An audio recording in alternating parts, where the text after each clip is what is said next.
கர்த்தருடைய பரிசுத்த நாமத்துக்கு ஸ்தோத்திரம். இந்த மெய்வார்த்தை நிகழ்ச்சியின் மூலமா உங்கள் சந்திப்பதில் மிகவும் மகிழ்ச்சி அடைகிறேன். இன்றைய மெய்வார்த்தை லூக்கா 19:3. இயேசு எப்படிப்பட்டவரோ என்று பார்க்க வகை தேடினான். சகேயு என்ற மனிதன் பார்த்தீங்கன்னா ஒரு குள்ளமான மனிதன்.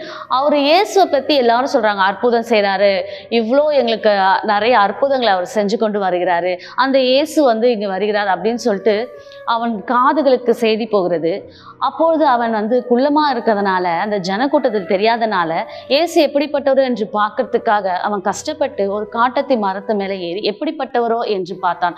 அதே போலதான் எனக்கு அன்பானவர்களே, இதை பார்த்து கொண்டு கேட்டுக்கொண்டு இருக்கிற நீங்கள் கூட இயேசு கிறிஸ்து எப்படிப்பட்டவர் என்று தெரியாமல் இருக்கலாம், அவர் எப்படிப்பட்டவர் என்று நீங்கள் நினைத்து கொண்டிருக்கலாம். ஆனால் அவர் எப்படிப்பட்டவர் என்று நினைத்து நீங்கள் எப்படி பார்க்கிறீர்களோ இயேசு கிறிஸ்து உங்களுக்கு அப்படியே தான் இருக்கிறார். ஏதான் நீங்கள் அவரை ஒரு நண்பனாக பார்த்தால் உங்களுக்கு நண்பனாக இருப்பார், நீங்கள் ஒரு அவர் தாயா பார்த்தா தாயாக இருப்பார், நீங்கள் ஒரு தகப்பனாய் பார்த்தா தகப்பனாக இருப்பார். ஒரு நண்பனாக பார்த்தீங்கன்னா உங்களுக்கு ஒரு நல்ல ஆலோசனைகளை சொல்லி உங்களுக்கு நிறைய ஹெல்ப் பண்ணுவார், அதை நிச்சயமாக நீங்கள் உணர்வீங்க.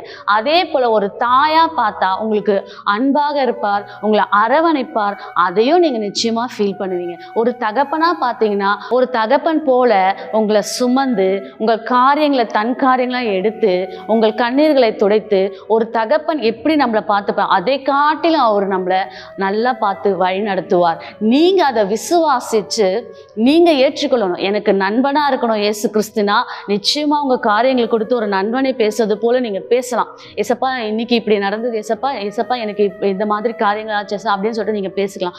ஒரு தகப்பனாக இருந்தால் தகப்பன் கிட்ட நம்ம என்ன சொல்லுவோம், எனக்கு இந்த காலேஜ் ஃபீஸ் கட்டணும், எனக்கு இதுக்கு பணம் தேவை, அப்புறம் ஏதோ ஒரு காரியங்கள் தகப்பன் கிட்ட நம்ம செய்வோம் இல்லையா, நிச்சயமாக அதை உங்களுக்கு செய்வார். அதே போல் ஒரு தாயாக இருந்தால் ஒரு தாய்கிட்ட எப்படி இருப்போம், அன்பாக இருப்போம், அந்த தாய் நம்மளை அரவணைப்பாங்க, அந்த ஃபீலை நிச்சயமாக உணர்வீங்க. நீங்கள் எப்படி விசுவாசத்தோட கர்த்தரை பார்க்குறீங்களோ அப்படிதான் உங்களுக்கு இருப்பார்.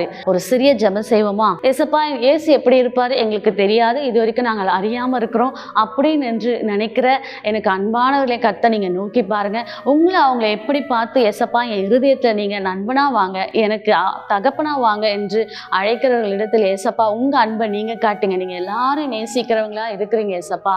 இன்று இவர்கள் இந்த மெசேஜை கேட்டு உண்மை ஏற்றுக்கொள்ளும்படியாக நான் ஜெபிக்கிறேன். இயேசுவின் நாமத்தால் உங்கள் வல்ல கரத்தில் தாழ்த்து ஒப்பு கொடுக்கிறேன். பொறுப்பிடுங்க, ஆசீர்வதிங்க. கர்த்தருடைய பரிசுத்த நாமத்துக்கு ஸ்தோத்திரம்.